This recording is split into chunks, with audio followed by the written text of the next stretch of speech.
Good morning. This is the Cuyahoga County Women's Health Commission. It is Thursday, March 13th, 2025, about 9:11 a.m., and I would like to call this meeting to order. Can I please have the clerk do the roll call? Dr. Lauren Bean. Heather Brissett. Levine Ross as alternate for Councilwoman Conwell. Here. Can I remind members to make sure you cut on your mic? Thank you, so that those listening online can hear. Thank you. Emily Campbell. Dr. Melanie Golembuski. Here. Councilwoman Tennille Kaus. Here. Jasmine Long. Here. Dr. Connie Moreland. Here. David Merriman. Here. Councilwoman Nikisha Nickerson. County Executive Chris Ronayne. Alternate Sabrina Roberts. Here. Councilwoman Jasmine Santana. Present. Thank you. And Mayor Kim Thomas. All right. Thank you. We do have quorum this morning to conduct business. So as we have traditionally done at the Women's Health Commission, I would just like to take a minute or two for us to have a moment of silence and reflection on the important work that's before us at this time.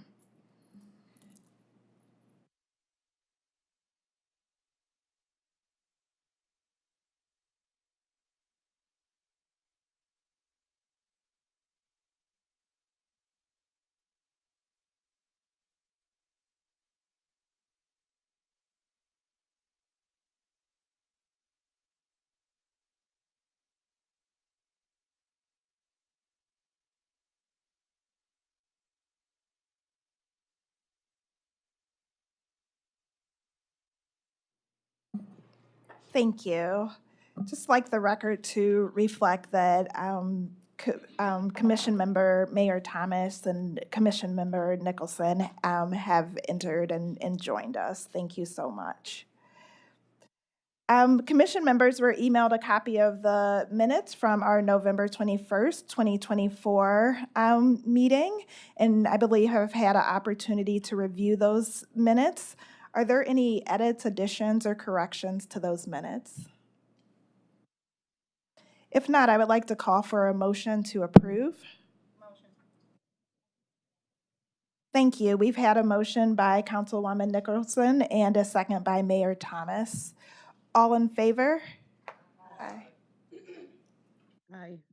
Thank you. Taking a moment to pause for public comment at this time, I would ask the clerk, did we have public comment submitted? None were received. Thank you.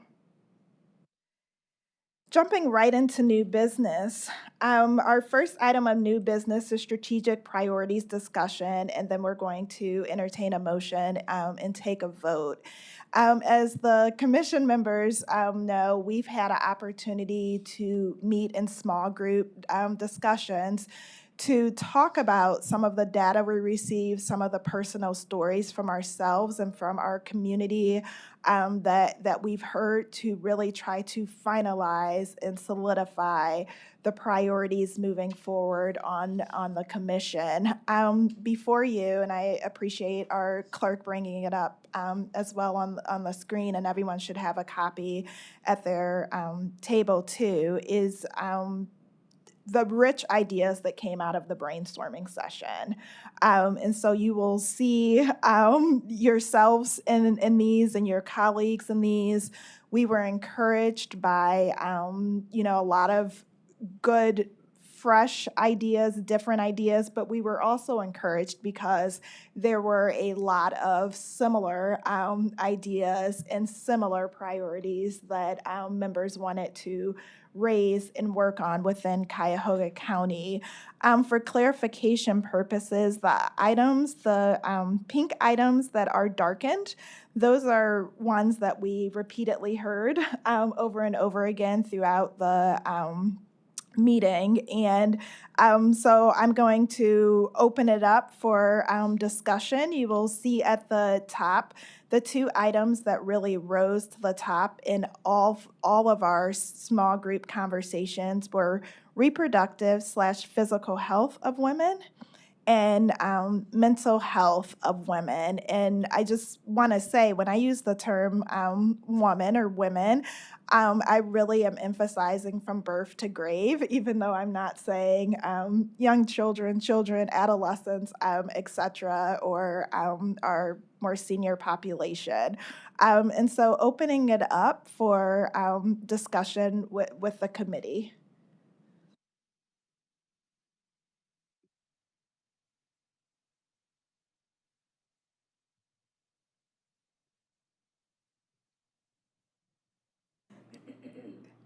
So as committee members are reviewing it, I'll give some prompt questions. Are there anything that surprised you?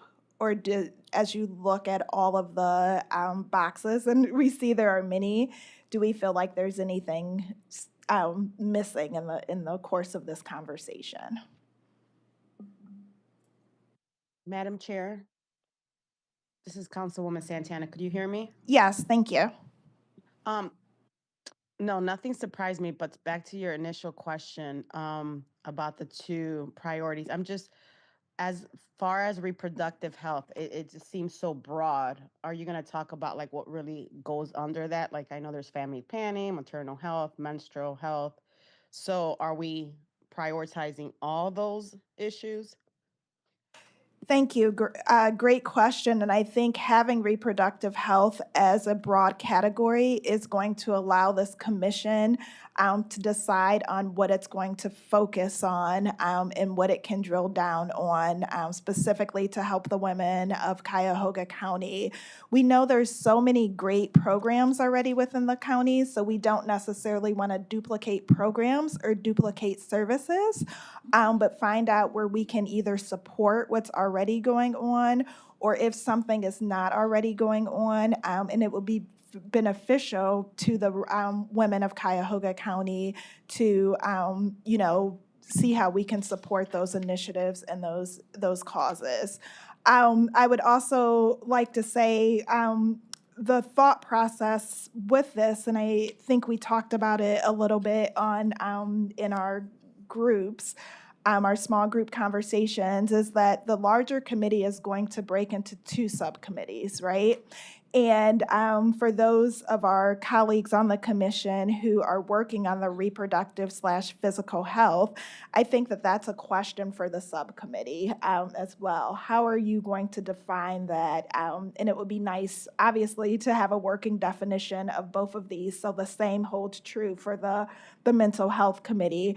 How are we defining these terms, and how are we going to move forward with it? So very, a question right on point, and very timely in asking that. And so I appreciate that. Other questions and comments?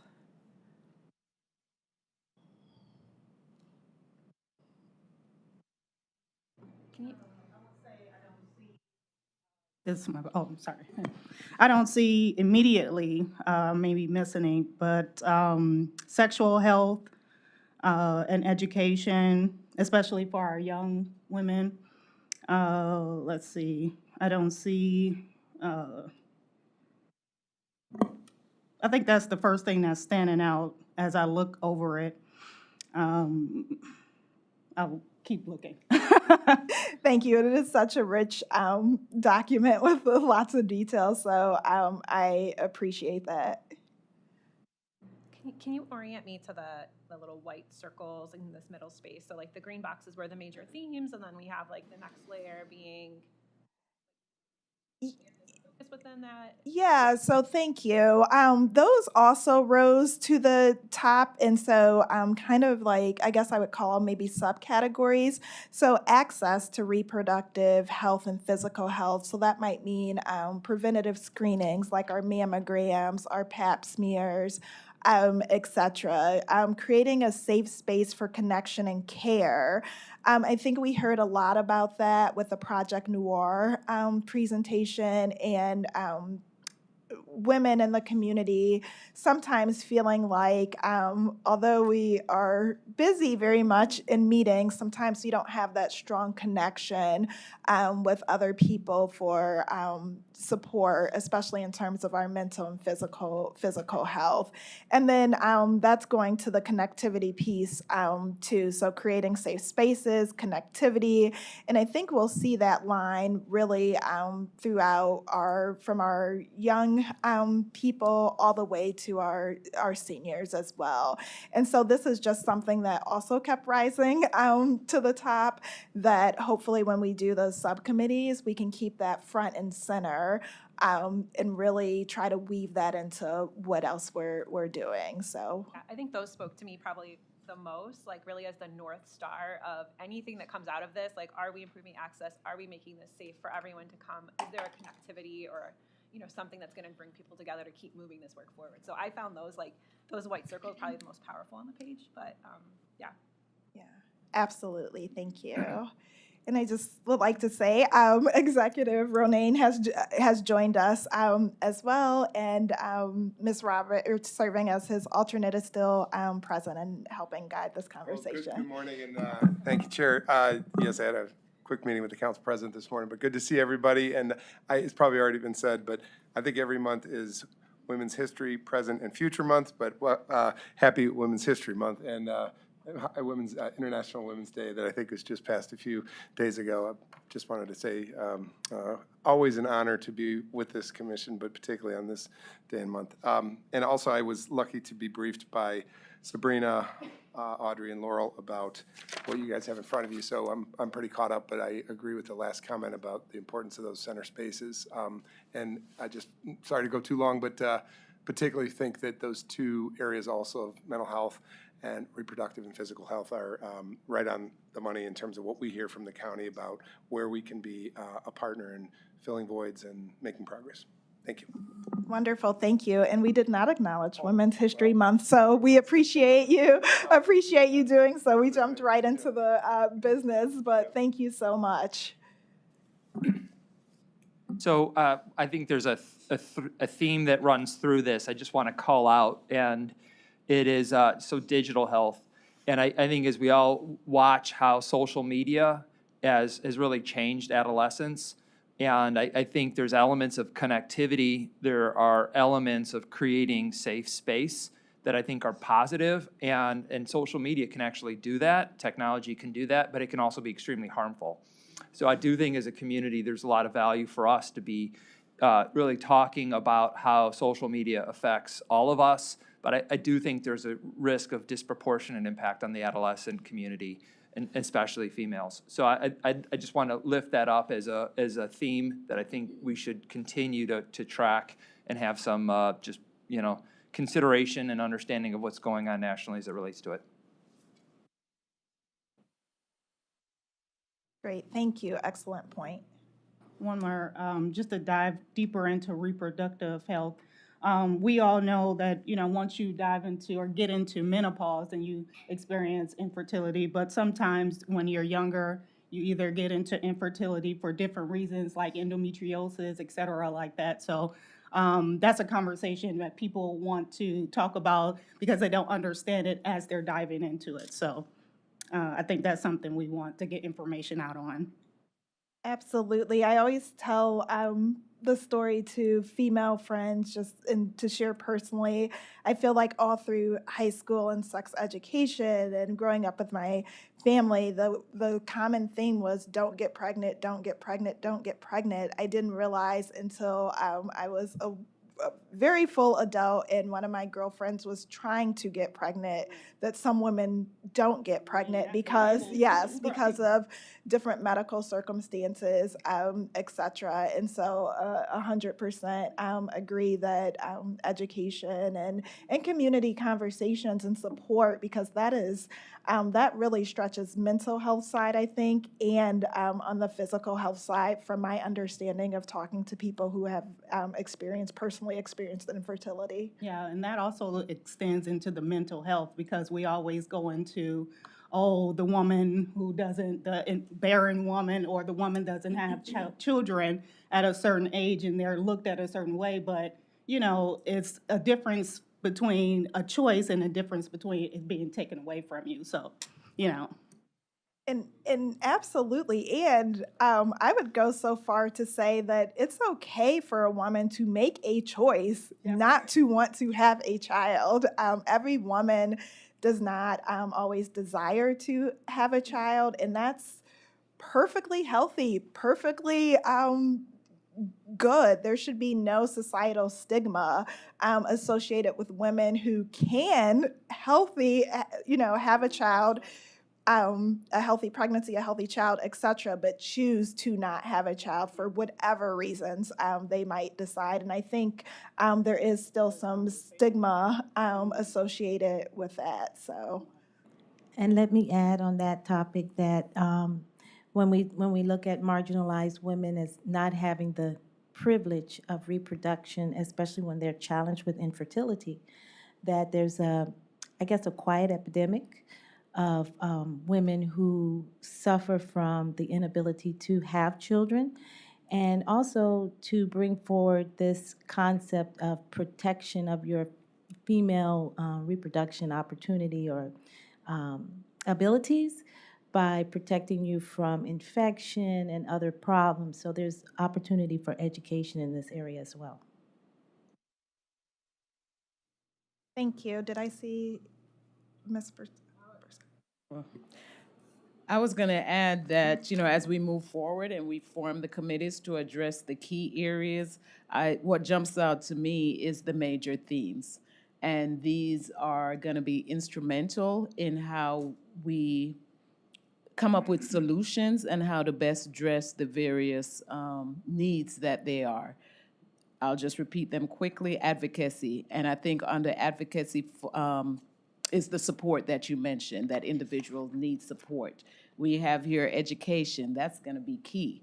I think from all levels, from the person receiving the service to the person who's providing the service. We're gonna all need to be educated, as well as awareness. I think everyone has to be in tune as to how individuals are feeling.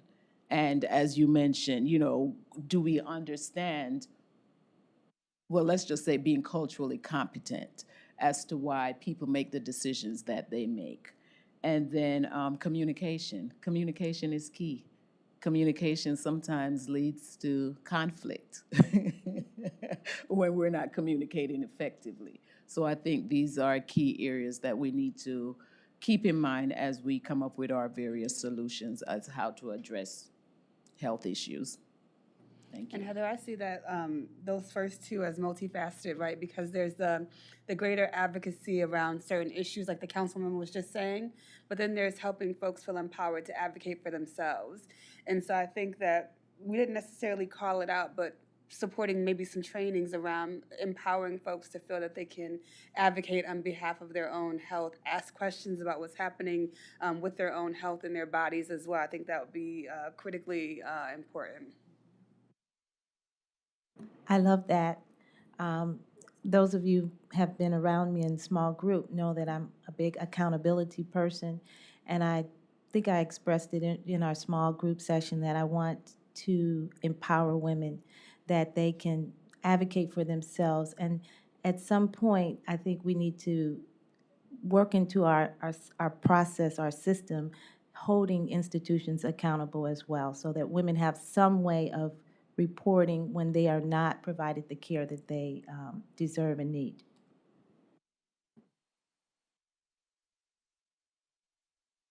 Madam Chair? Yes.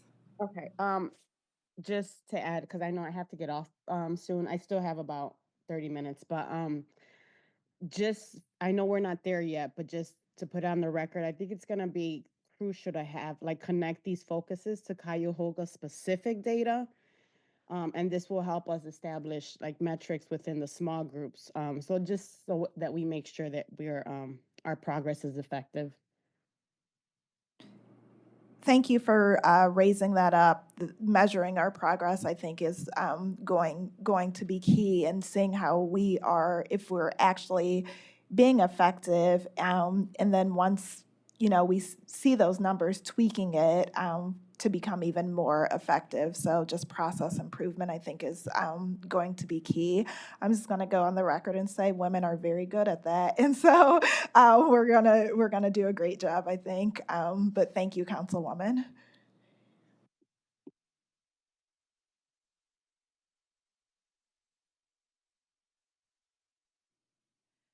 Other comments, I have appreciated this discussion, and it's nice to have the team come together because, as I mentioned, we were in small groups, but it's nice to have the total commission come together. With that said, I want to take a point of privilege and really thank the county staff for supporting us in those small groups. It is no small task to organize our calendars to find time when we can all meet together. And then they showed up and they staffed all of those with us as well. And as they will tell you, I had to bring my 10-year-old daughter with me, and they were happy to oblige and entertain her as well. So from the bottom of my heart, I want to thank Laurel, Sabrina, and Audrey. I really appreciate the support as we move the commission forward. Yes, thank you. Tanil, if I could just lastly, I think it's important to call it out because it came up in our group, and I think it's highlighted about the young girls and really making sure that we're engaging girls in a thoughtful way, so that way they are included in things that are happening with their bodies. And we do have, I see period health and access highlighted, and I know that was something that I care deeply about because period poverty is a real thing in Cuyahoga County. And so thinking about how we actively engage girls in the decision-making process. At the City Club a couple of weeks ago, there was a group of young girls that asked that question, how are we gonna be engaged? They were talking specifically about Project New Aura and that research, so I think that they want to feel as though they have a voice. On the point, Jasmine said it much better than I could. When I met with the staff, and I concur, thank you to the team that assembled, but also thank all of you for being taking your time for the focus groups on the commission. We really made something powerful here, I think, in terms of the feedback loops that came about. And I made an opening comment about the top line of this document we're looking at, and I think being from what we hear at county spot on, but kind of as you get into the lower part of it, I just completely agree with Jasmine, and this was brought up by Sabrina and Audrey and Laurel to me when we previewed this document. And I wanted to ask the commission kind of their thoughts on, as much and as busy as you are just putting together this commission, I know it's more to do, but I was curious kind of feedback on what Jasmine raised about Junior Girls Health Commission. And also I just want to double down on if there's something we at the county can, obviously we're learning from this commission, but if there's something we can do in action as it relates to period poverty, that has come up at our staff level. And I would like to say we're all in, but we've got to kind of frame what that looks like. So those two questions, just what about a Junior Girls Health Commission? Is it already out there? Is it redundant to something that's happening? Is it necessary? Should we look into doing that? And apologize if that's already been discussed. And then secondly, just kind of dropping down to this issue of health and access for young girls and period poverty and all the issues that we're talking about. Those two things leapt out from the staff report to me, and just wondering what the commission thinks about those things. Yeah, thank you. I'll get started, but then obviously open the floor up. I think the Junior Health Commission, I think that's something that we should fully dive in and discuss. For me, even having the young women in our community involved, even if we had 4 or 5 just sit in on the meeting, like a mini school trip, field trip, and even be here to sit in with us on the at these meetings. I think that does a few things. We can obviously have a spot on the agenda and help them prep to share with us issues that are concerning to them. And then I think the role modeling of seeing women in leadership and how a commission or a council or a board meeting, these things run kind of similar. What does that look like? Because a lot of our young women may have not seen this type of setup and this type business conducted in this type of way.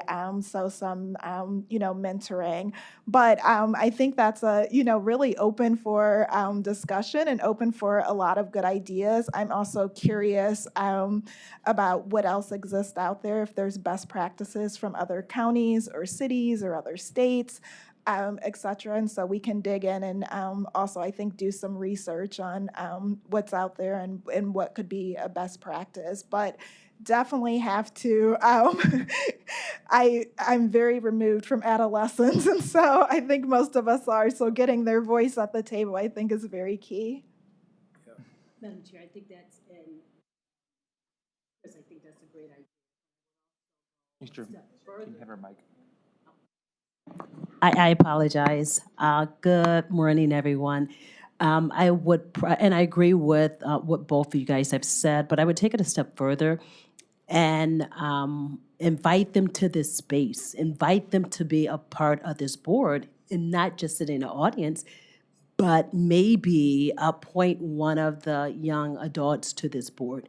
So now we have representation, or they have representation on the board, opposed to creating an additional youth board, but maybe appoint one or two on this body.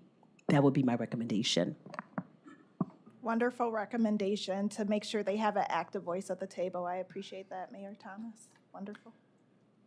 If I could add, so there was an announcement earlier this week. The Department of Health and Human Services has gotten a $300,000 grant to hire young people to engage in planning processes. And so it's over 2 years. It's $150,000 a year to pay stipends as well as staff support. And this is something that we're doing with an intent of doing more human-centered design and participatory input as it relates to how we take on child wellness and how youth age out of our systems, how we prevent homelessness. So I would make it an offer here. So if we see an option for us to have one of the youth that we're engaging in planning could be doubled up, or it could also be supported and could also support this initiative, especially my hope would be to represent youth in care and youth engaged in public systems and youth disproportionately impacted by victimization.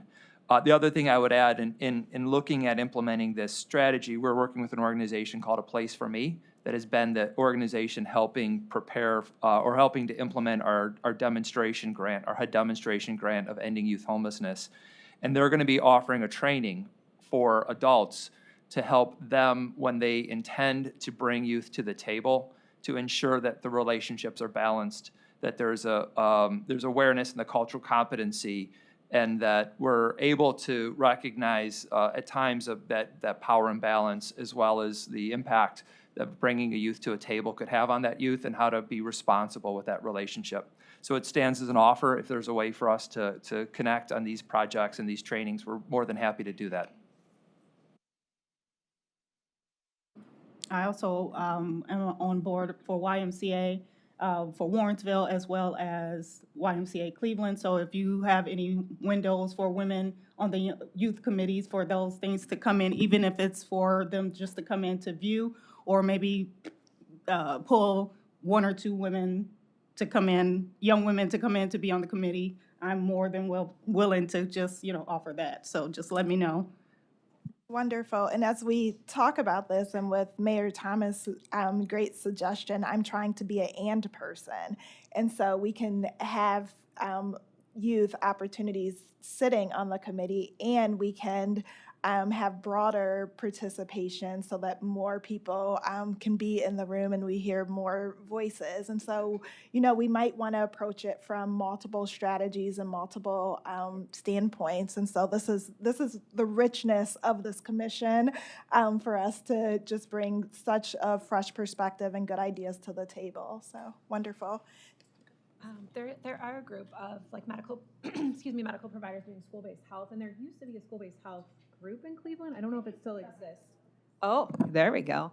There are a group of medical providers doing school-based health around Cleveland. I don't know if that group still exists, but they may be a good person to bring in or call upon. And there is data that's been collected broadly across the county around social determinants of health of both individuals and families. So there may be in existence, especially in that school-based health community, some data already that can support like what is happening with school-age children, and just use that as a way to propel some of these things forward.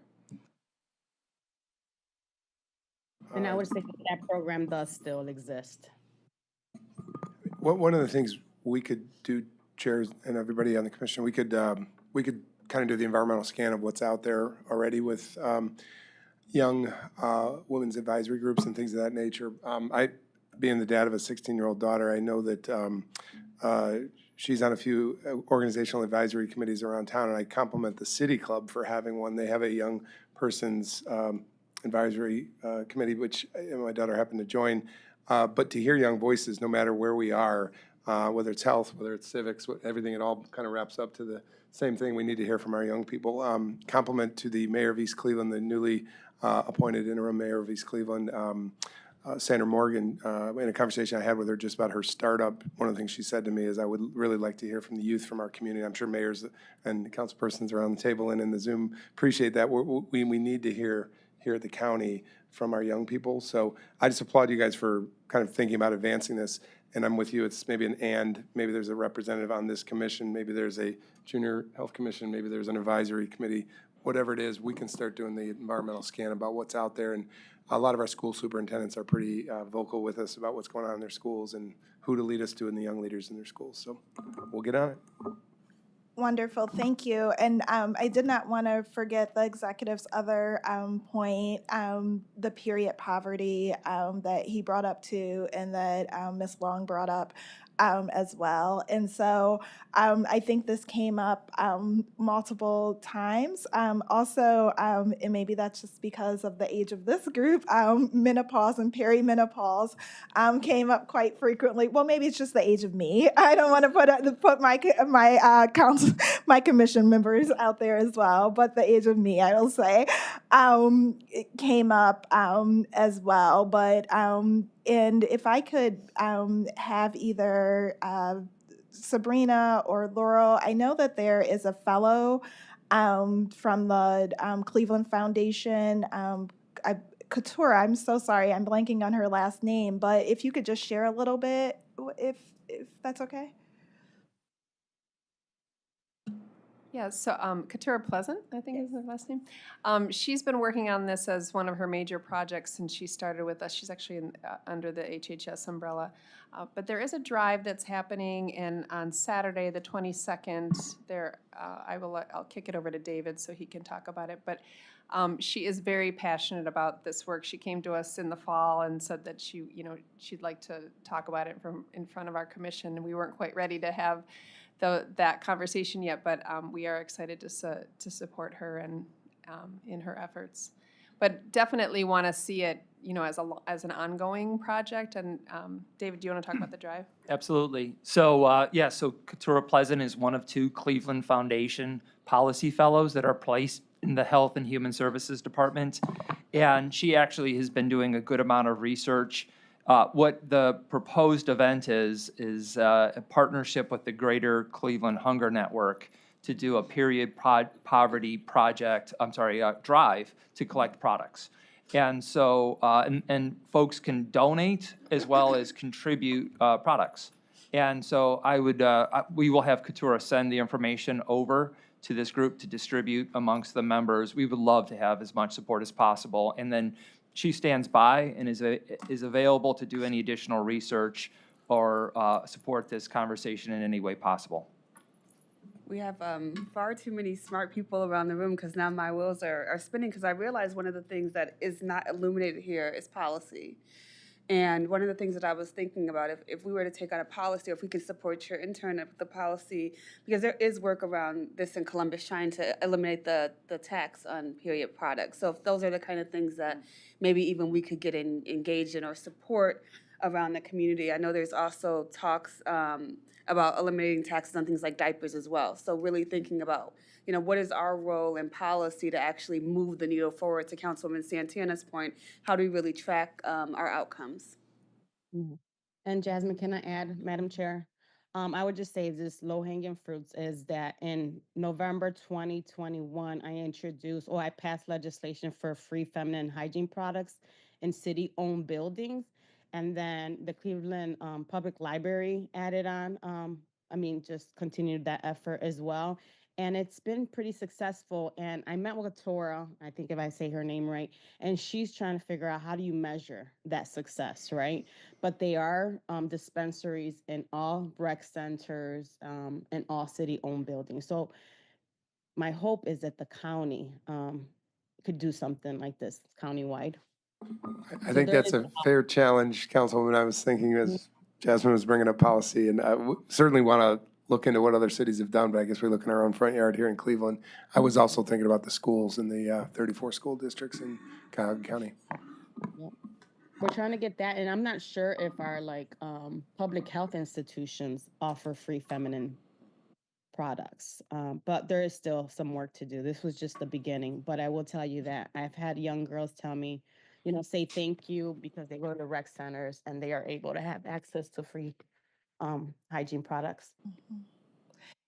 And as we're talking about hygiene products and menstrual cycles and our periods, I was drawn back to after delivery and needing supplies as well. And you do, at least in my experience, I will speak because I'm not an expert in this, so I will speak from a personal reference. I was sent home from the hospital with some supplies, but it wasn't enough for me to carry myself through that postpartum healing piece. And so I wonder if it's not technically your period, of course, it's your postpartum healing, and I don't know if I'm using the correct medical language with that, but there might be areas of opportunity there to support women through that process too. So this is just such a rich and broad topic, and once again, we're seeing that it affects a lot of different spans, age spans, as we're thinking about having the proper supplies that you need to be healthy. If I can probably just add one more topic to the brains that we probably talked about in the brainstorming session, but I don't know if I spoke on it. And at that time, it didn't happen. Last week, we had an incident happen in Richmond Heights where a 25-year-old woman was murdered. And so I think it's important for us to stress the importance of when you are not feeling safe in a space to speak on it. And if you're in a toxic relationship, speak on it. Let your family, let your friends know. Right now, we're holding a community support community event because there are other women who witness what happened and the impact they're going through right now mentally. It's traumatizing for them. And our city hall is, on a daily basis, someone is coming in saying, we need help. And we're not really trying to duplicate the services because we have First Call and they see you have it. And that is our support group that we are calling on a daily basis to help these other women who that are being victimized. And now they realize that is me. It could have happened to me because I'm going through the same thing this young lady went through. And where do I go for help? They didn't know that there's something out there like a First Call. But I think it's important that we stress when you're in a toxic relationship, it's okay to walk away. It's okay to say, talk to your family, and it's not a secret. So I think the communication piece is vital, and I thank each woman around this table. Education is there. The education piece is the major part of the saving grace of this body, educating women on what we can do and where we can go for help. So education is there. So I just want to say thank you, but for us to continue to do the work that we're doing right now, it is very much needed, and right now more so than ever. So thank you, ladies. And I just want to co-sign everything that you've just said, Mayor Thomas. We did talk in our small group session about the importance of emphasizing healthy relationships throughout the age groups. And this is a mental health concern, so yes, this is a high priority. just expound on what you said, Mayor Thomas. I think we first need to start with the education on letting these young women know what a toxic relationship is. I think by the time they realize they're in it, their mental health is destroyed, and they're so deep in it, what happened to the young lady is, so I think we wanted to start there, and hopefully the education is out there, or the programs are out there to start there. And so, which brings us back to having young person representation on this body. Most of the time, the young women speak the same language, and they're going to reach out more to their peers opposed to someone older, someone they feel that they can relate to. So I think it's very vital that we have someone, a youth or a young adult on this board. And as we talk about healthy relationships, and I'm so happy that this point was brought up publicly, because we did cover it in a lot of, I think in literally every small group. But I think a lot of times we focus around our young women, but we also need to focus around our middle-aged and older women, not if they have not been taught, how to set proper boundaries, etc.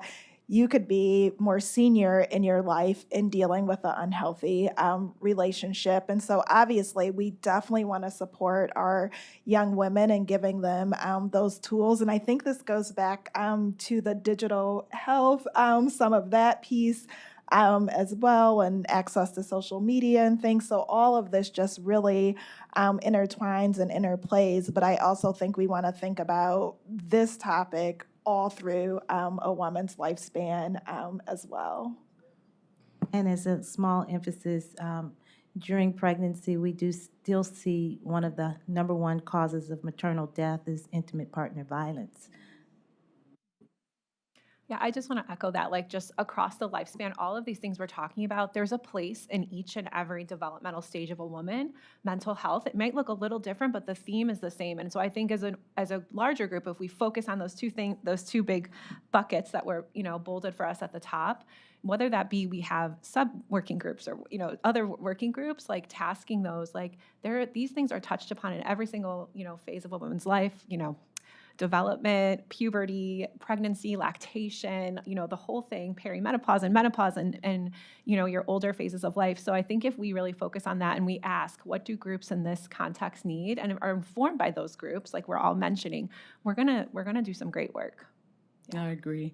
I wanted to also add, along the same vein, we're looking at, as you said, women across the lifespan. And I think with the elderlies, we also have to look at their caregivers also. It's not just partner relationships. It could be any relationships.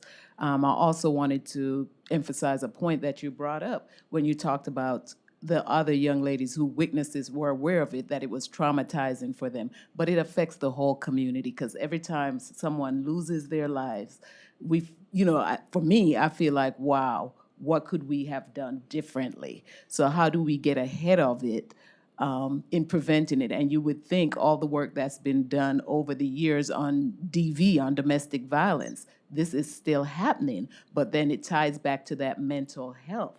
When your partners, when your caregivers, when they're gaslighting you, when they're making you feel less than, how do we empower individuals to know that they have a voice, they have rights, and it's okay to walk away? So that falls under the educational piece that we were referencing likewise. Wonderful. I want to thank the commission this morning for such rich discussion. I know we will continue to have these conversations throughout our service here. At this time, if I can call for a motion to approve our two priorities, which would be reproductive and physical health for the Women's Health Commission and mental health. I'll make a motion to approve the reproductive health and mental health for the Women's Commission. I second. Oh, we're all going to second it. We're all so excited. I love it. And we do not need an official roll. We can just do an aye. Perfect, thank you. All in favor? Aye. Any opposed? Wonderful. That passes, and so it feels like we've been working, but it feels like the work really gets started. So, yeah, thank you so much for everyone and just your thought in your input. I'm so excited to continue the work with you. And so I'm sorry. I want to let the record reflect that our colleague Emily Campbell has joined us this morning, and we're so excited because she's going to be giving us a Medicaid policy update. As we were doing the small group meetings, this was really front and center on so many of the group's mind, and so I'm excited to have Emily present this morning. Great, thank you. Well, good morning, everyone. It's nice to see you. Thank you for having me. You know, there's a lot happening in the external environment that influences women's health. It might be the understatement of the year so far. You know, and a lot of things specifically in the policy environment, we know that the federal government and federal funding has such an incredible impact on the services that are available in our communities. We know that most health and social service programs are federally funded, state-sponsored, county-administered. You know, right here is really where the rubber hits the road. And a lot of different things happening that will influence the work that we're able to do as a commission, will influence the needs in our communities, and the work that the county in general is able to do on behalf of women and girls in this county. But we're not going to talk about all of that today. We're going to focus on Medicaid specifically.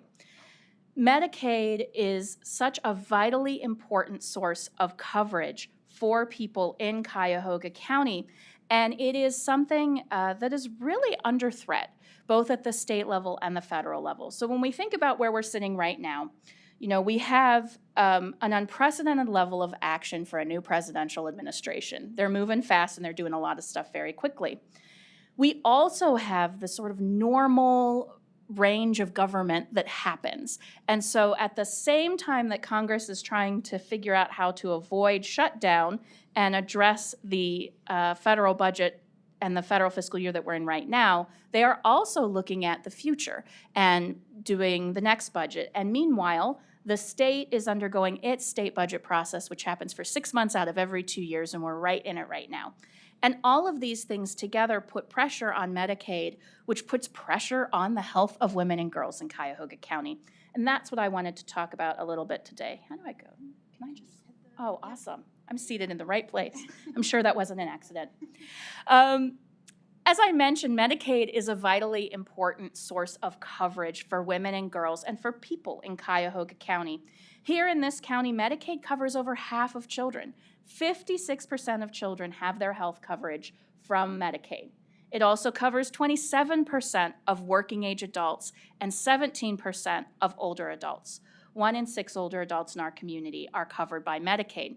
The reason that we see a lower, share of coverage for older adults is that age-based coverage that folks get through Medicare.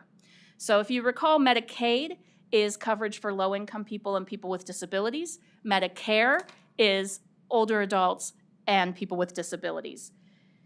Keep in mind, though, that Medicare does not cover long-term care services and supports, does not cover nursing homes. And so statewide, 35% of institutional nursing home care is covered by Medicaid, and 60% of home and community-based services in Ohio come from Medicaid coverage.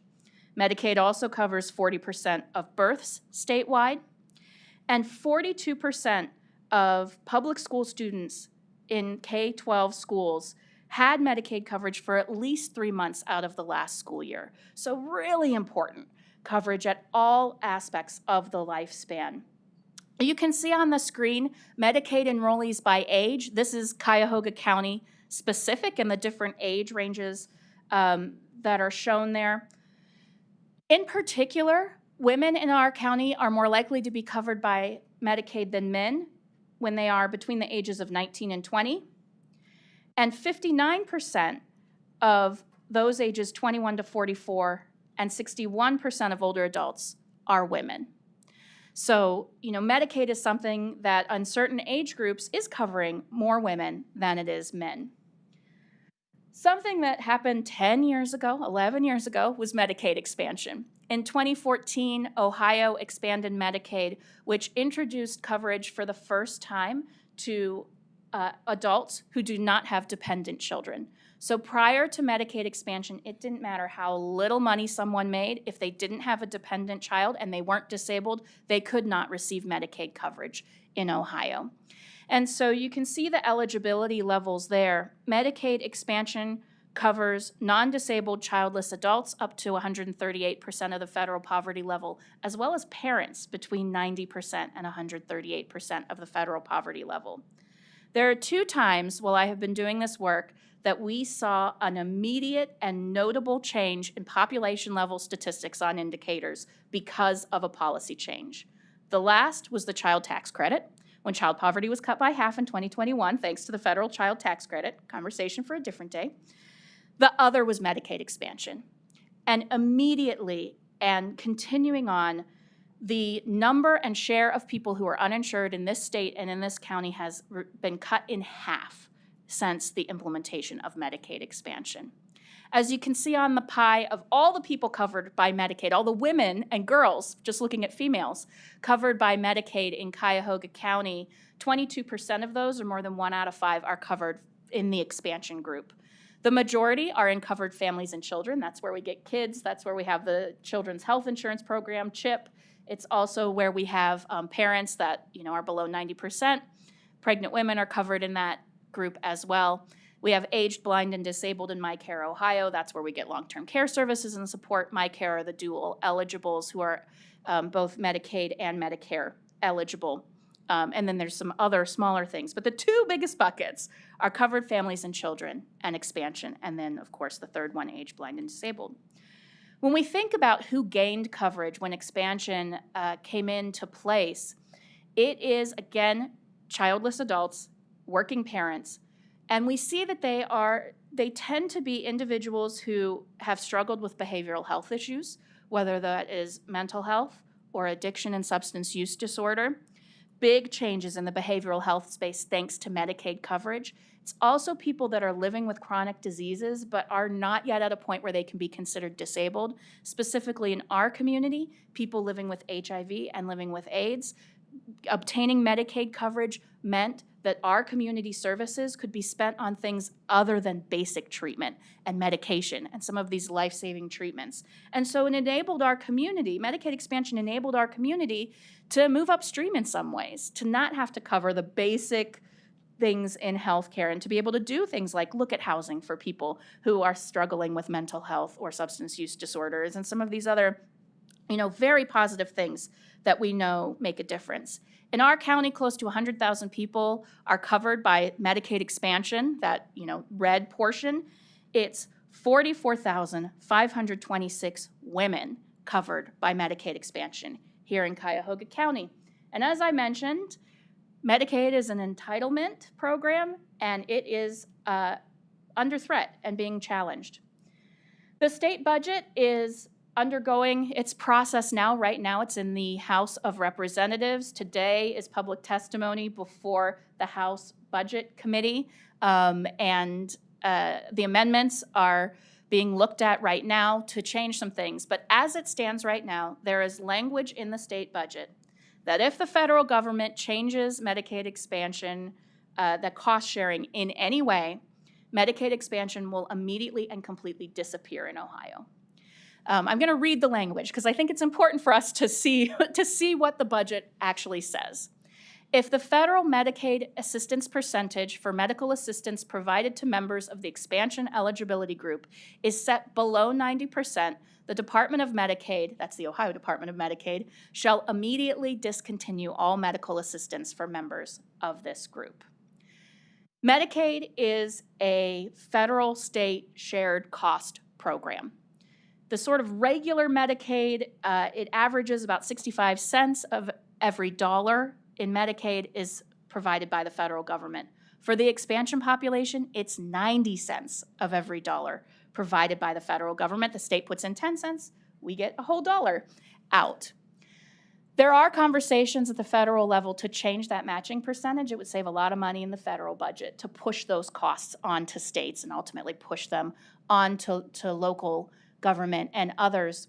But this is a very firm, clear deadline and means that if that matching percentage is changed by just 0.1%, Medicaid expansion disappears in Ohio. The Center for Community Solutions and others are working to try and change and amend some of this language to have it be perhaps less severe. And one very simple change could make a big difference, which is changing that word shall to may. So that instead of it being an immediate, without consideration change, that Ohio would need to take a look at what the situation is. You know, even if Medicaid expansion goes down to 65 cents on the dollar from the federal government like other Medicaid, it's still a really good deal. And we are putting in, 35 cents getting a full dollar. So, something to consider, to hope that it won't be automatic. But this is where things are right now. And if there's not an amendment in the House, we'll continue working on the Senate and see where things land. But something that's very concerning. And again, that immediate change. Part of the reason that we're so concerned about this is what's happening at the federal level. Sure. And we started to interrupt that. Just a question on the last slide. Is the expansion group, is that taking us back to 2014? Is that when it was expanded and basically that takes us back? Exactly. I got you. All right. Yes. Thank you. Exactly. Turning back the clock about a dozen years. Thank you for that clarification. The reason that we're so concerned is what's happening at the federal level. A lot of budget pressures. In the House budget resolution passed by the U.S. House of Representatives, this is the budget resolution that determines the levels of funding going forward. So for the federal fiscal year 2026 budget, $880 billion was identified as needing to be cut from the energy and commerce budget, or cost savings that they need to find. Now, energy and commerce, why do we care about energy and commerce? It's because this is where health is. Health sits in the Energy and Commerce Committee in the House. You can see here the spending overseen by that House committee and where it comes from. It's $25 trillion total. Most of it is Medicare. Then the next portion is Medicaid, and the other down there is very small.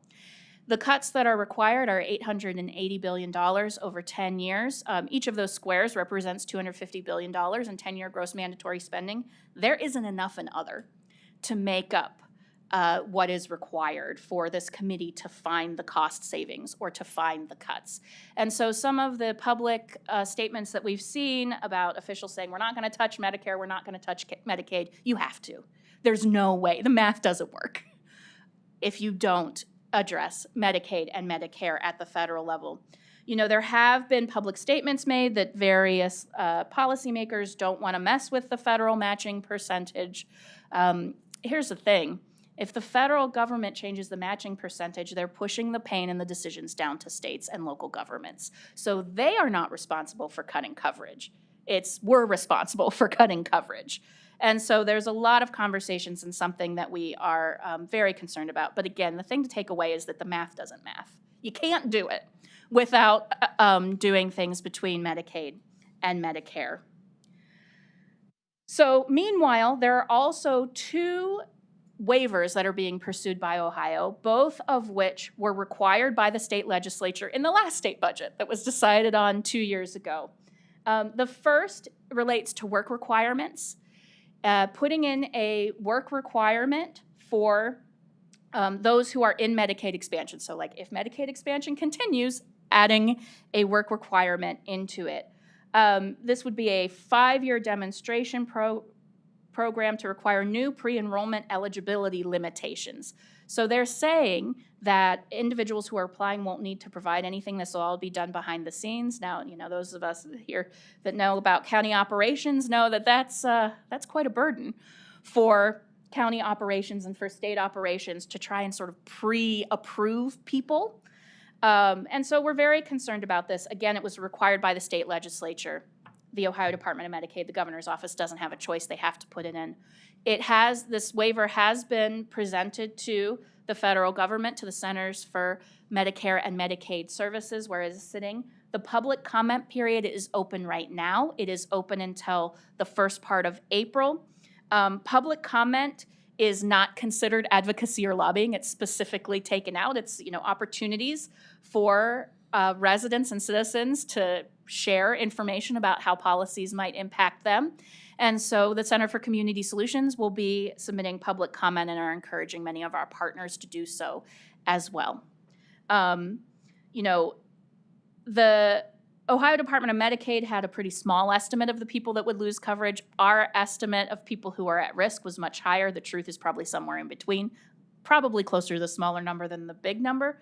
But again, adding administrative burden, reducing efficiency within some of these programs, and requiring that people are employed or have one of several exemptions. We're also working to see if we can get an exemption for caregivers in this, because right now unpaid caregiving doesn't count as work activities when we're thinking about some of these things. We can talk a lot more about the specifics if you like. And one thing that is really positive that is being considered and working through the process, and it is something that was also included in the state budget the last time around, and that is that Ohio is seeking a waiver through Medicaid to provide continuous eligibility for children up to their 4th birthday. What this means is that young kids, once they are enrolled in Medicaid, they are able to stay on regardless of their family circumstances until they turn 4. So for the first 3 years of life. This is very important for all of those well visits that happen during those first years of life, the immunizations, those kinds of things. And it means that working families don't need to worry about the coverage for their kids. It also provides an off-ramp for families and parents that are on their way, moving through their careers, where their children can still maintain the coverage even as their income may increase. So reduces the benefit cliff for young children and working families. We really like this, obviously. I'll always let you know what we think. The Center for Community Solutions and other advocates think this is a great solution to reduce churn, to help cover more kids, to make sure that our youngest residents have a strong and healthy start in life, to make it simpler for families and much, much easier for counties to administer the program. And so this public comment is also open on this particular waiver at the state level. There will be a public comment level period at the state. They compile all that together as they send this to the federal government for consideration. So 2 opportunities for people to think about and to share with public officials and others how some of these things may impact our local communities. So let me stop there and see if there are questions or other information that I might be able to provide or discussion. While we're having a little airtime here, I want to ask you about, is there a way to extrapolate to a county level, particularly Cuyahoga, of what the impact is on uninsured rise? Yeah, can you just do that by the basic population math, or is there a way you can dive into what the number is for Cuyahoga County?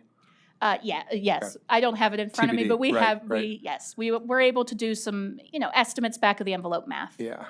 Thank you for this really thorough report. It's sobering, but thank you. And appreciate the last point. That was a positive point within a silver lining in a cloud. I first want to acknowledge for the group, County Executive Chris Ronayne submitted public comments questioning the value of Medicaid work requirements when that process was working its way through the Ohio legislature public comment section. And in essence, paraphrasing for the county executive, this was, these Medicaid work requirements have never been able to demonstrate that they have value in helping people get to work. And I think the way that I view them is these are administrative burdens that are forced upon counties. And, the intent is not to help working poor families and individuals leave poverty. It is to create barriers to accessing benefits. And I would say this is a well-established practice. It's been used to have our cash assistance program, which when work requirements was implemented, there were about 25,000 families receiving cash assistance. I think the number is probably around 800 to 1,000 families right now. It has been used so that it drove down cash assistance. It drove down access to the SNAP program for able-bodied adults without dependents, and is the model here. And so this is a cost control strategy. It is not a strategy to address the needs of working families to move up and improve their career prospects. That being said, I do also just want to acknowledge that as we are all problem solvers, there is a place here for solutions. It might get really complicated and really difficult, and I do think this is an opportunity for us to lean in as it relates to workforce. And as we find individuals that are underemployed or unemployed, what as a community can we do to engage them in training programs, to get them jobs, to support their needs as they progress, maybe from an under-the-table job to a paid job, maybe from a need for a training program to establish training programs like Greater Cleveland Works and the programs that exist in libraries and many other locations. So I do think there's a challenge here for us. I know this community can meet it, and it won't be easy, but I also believe we can accomplish almost anything by working together. And there's fight left in us as we take this on.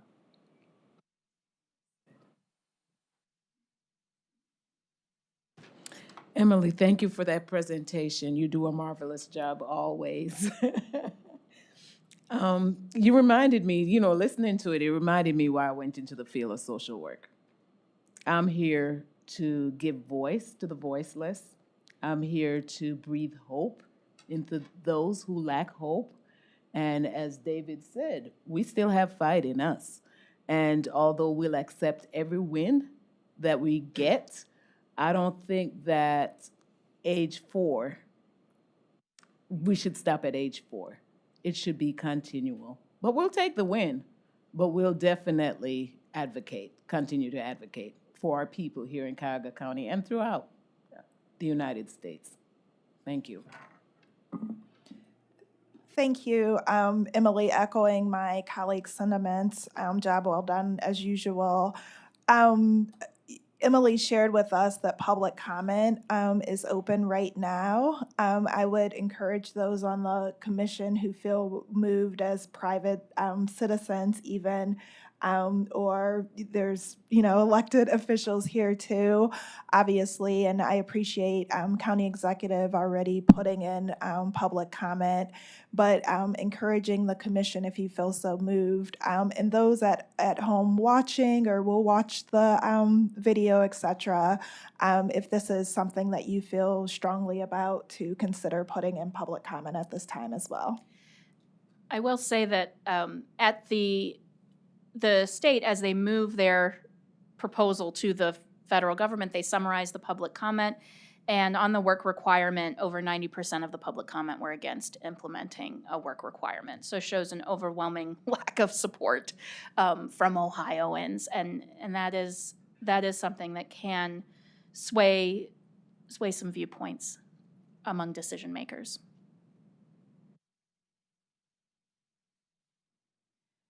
Thank you so much, and we'll have to obviously continue to follow this. Things are moving rapidly, but we will try to continue to keep our finger on the pulse there. With that being said, any other discussion or comment? If not, I would like to remind everybody, and I think there's a slight shift in this meeting, June 12th. At 9:30 a.m. So if you could go back and revisit your calendars and hopefully be able to squeeze this in. We know the importance of this work. And also, we know we are very excited now to have our 2 priorities established. So if commission members can start thinking about where you might be pulled to serve in a small work group, and we're gonna get those off the ground and going. So really excited and appreciate all the work of everybody here today. Yes, Councilor. Before, I hate to wrap things up. I don't want to leave this group, but I did want to reflect on a few things. One is Sabrina, Laurel, and Audrey know we have other commissions already looking into the work of your commission in a good way for the leadership that you're providing in a very rapid fashion. You're a pretty new commission, but we have other groups like our case commission that's already our case committee, which is looking always at the world through the lens of equity and they're looking through staff to staff about what you guys are doing. So I compliment you on really your just rapid upstart and how fast you got an agenda together. And to that point, I wanted to just once again celebrate what the commission's done with the two priority areas of mental health, reproductive and physical health. I feel like, Chair, and to the commission, at your, advice and maybe future blessing, our signaling this out to the community that these are the priorities of the commission, I think it will help us with grant seeking and other things if people are clear on what the work of the commission is. So, I mean, it could be a story that we asked our comms team to work with you guys on getting written or something, but to just crystallize in the constituents' minds of what this commission is focused on, I think will help. And I'm thinking ahead about grants, and things of that nature. I did want to reflect also on a comment that Jasmine brought up earlier about policy committee, because as Emily's report just landed with us pretty heavy, feel like maybe there's an interim step between now and June. Don't want to be too prescriptive, but if there's some work our staff can do on the advocacy for downstate, as David mentioned, we've already testified, but if there's ways we can help craft letters of support or even perhaps resolutions that this commission can come back to before June, before the budget's really cooked, because I think by June we'll be in the, I think the committee, what do they call it? The conjoined committee, the conference committee, right? The conference committee will be talking, because House's budget is out end of this month, and Senate picks that up in April, and then the conference committee is working through in June. But the conference committee, if I remember right, is really just an up or down vote. So we probably have to get before June some feedback to the state. Right, the conference committee can only consider things that have, changed or been different between the various chambers. So it needs to be changed somewhere in order to be discussed at that point. So, Madam Chair and Commission, I just think if there's any work our team can do to help funnel with you some kind of advocacy to the state. This is a very important commission in Cuyahoga County, but it goes beyond Cuyahoga County in terms of voice. So, again, thank you for the report, but I think Jasmine picking up on the idea that there's maybe some policy work to advance through this commission. Our staff, anytime I say something, I'm sorry, I'm always going back to staff will help. They're getting a lot of work, but I don't want to say things without, teeth in them. So I think we could help working with, Center for Community Solutions and others to develop some kind of policy framework that maybe we review before June on the matter that was just presented. Thanks. Thank you so much for that offer, and the staff here at the county has been absolutely fabulous, and we will be taking you up, I'm sure, on that offer. So I'll be in touch with our commission members so we can see how we can best move forward, because I do think it's very important for us to do some advocacy work, as Jasmine stressed earlier as well. So other comments? Thank you so much. Perfect. So once again, the next meeting is June 12th, 2025 at 9:30 a.m., same place. If I can have a motion to adjourn. Second. All in favor? Aye.